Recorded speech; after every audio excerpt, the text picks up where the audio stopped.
Alors la difficulté, c'est que pour l'instant, et c'est un peu ce qui illustre ce débat, c'est qu'on a du mal à mettre côte à côte des représentants des journalistes, des représentants des éditeurs, enfin, le patron de presse, pour le dire par le nom, et des politiques. Ils interviennent ici les uns après les autres.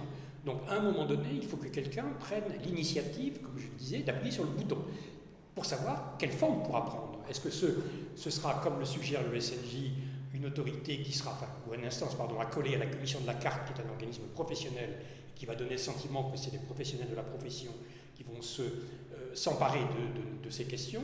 Est-ce que ça peut être une autorité définie par la puissance publique, comme l'ont été l'autorité des discriminations ou le défenseur des droits? C'est une autre, avec des personnalités indépendantes, etc.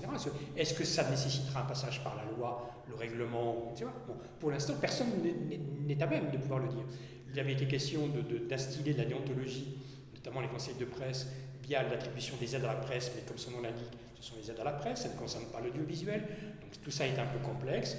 Il y a une proposition de loi faite par le groupe socialiste en 2010, qui était à l'époque dans l'opposition, sur l'indépendance des équipes rédactionnelles. Je crois qu'à un moment donné, il faudra bien prendre l'initiative de rassembler tout le monde. C'est un premier pas cet après-midi, à la fois le pouvoir public, les éditeurs et les représentants des journalistes, notamment les organisations syndicales, pour dire allez, on y va.